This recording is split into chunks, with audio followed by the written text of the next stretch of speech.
I always say that to people because people have said it to me before. Oh, you're only fighting bums, you're fighting cans, and I'm like, I had people in the UFC. It's like 0.01% of people on the planet, and we're the That's best right. at what we do. We're the most athletic. I don't care what anyone says. All the other sports, I think we're the most athletic out of them all.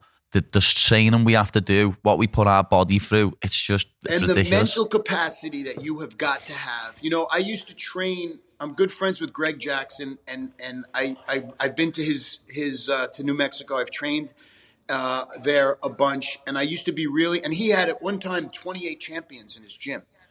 And at the end of their training session, they would do a circle of like trust. And it was all about mental. It was all about getting these guys' heads straight. And I would talk to Greg about it, and he would say, you know, the one thing that other sports, unlike MMA or any one-on-one fight sport, is you have no one else. You have got to have the mental capacity to want to run away and still stand there. And no, you know, to understand what that means, to understand what it means to be exhausted to the point where you don't believe you're going to pick your arms up anymore or you can't protect, and then you start fighting again. Like that goes against human nature. That isn't what we're meant to do. We're fight or flight, right? And so when we're tired, we're running. So to be a professional athlete in that cage, people need to understand the mental capacity it takes, and most people don't understand it. That exact example you've just used, Frank, has happened to me. I Years ago I broke my hand and got surgery like 3 months before a fight. I Right. shouldn't have fought, but I fought anyway.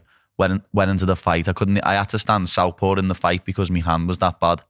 So my right hand, and first round of the fight, I end up on his back. I have a fully cinched rear naked choking, but I had my right hand underneath what didn't have enough Wow. strength.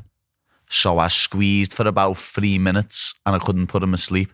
At the end of the first round, I went and sat in the corner. This is a 5 round fight, by the way, Frank. I went and sat in the corner and went, I can't feel my arms. Like, and I had to fight another 4 rounds. I ended up losing on decision, but I never got finished, know what I mean? I went Right. another 4 rounds with no arms, basically. And I broke my hand again in the second round. Yeah. By the way, that's not normal. That's you know, that's that like 99.99% of the male population has no idea what that is. They have no idea. You know, I watch guys in the gym who are just like hitting the bag, and they think they're real, and they get a little bit out of breath, and I'll see them walk away from the bag. Right? I always notice this, and I'm like, wow. Imagine that. Imagine you have no imagine, and in a fight now you have adrenaline, you have all kinds of stuff going on. Imagine if you let the first thing that becomes uncomfortable in your brain and your body move you away. You're dead. It's over. You're finished.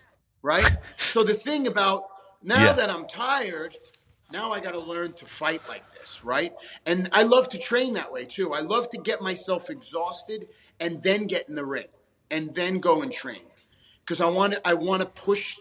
It's still to this day, even in my 50s, I want to see how far I can go before I can just not go anymore.